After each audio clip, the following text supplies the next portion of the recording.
Hello hi guys, welcome to my channel.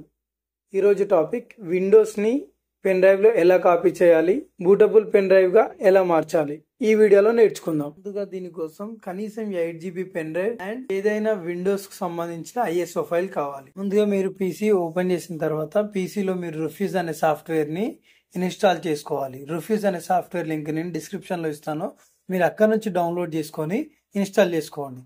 నేను already నా PCలో రుఫ్యూజ్ అనే సాఫ్ట్వేర్ని నేను ఇన్స్టాల్ చేసి పెట్టాను.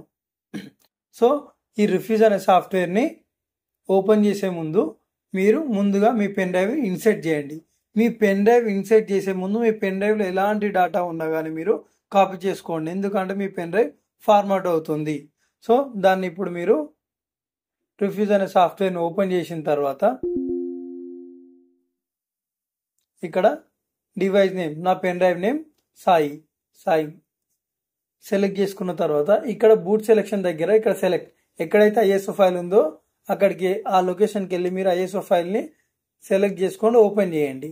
ఓపెన్ చేసిన తర్వాత ఇక్కడ పార్టీషన్ స్కీమ్, ఖచ్చితంగా ఇది MBRనే సెలెక్ట్ చేసుకోండి.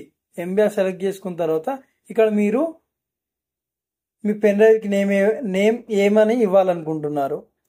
నా దగ్గర Windows 11 ఉంది, Windows 11 అని పెట్టి నేను స్టార్ట్ అని కొడుతున్నాను. ఓకే అని క్లిక్ చేసిన తర్వాత మీ పెన్ డ్రైవ్ ఫార్మాట్ అవుతున్నట్టు మీకు నోటిఫికేషన్ వస్తుంది, దాన్ని క్లిక్ చేయండి. ఇది పార్టిషన్ అవ్వడానికి కనీసం ఒక 15 minutes టైం తీసుకుంటుంది. సో అప్పటి వరకు మీరు వెయిట్ చేయండి. మొత్తానికి Windows 11 పెన్ డ్రైవ్లో కాపీ అయిపోయింది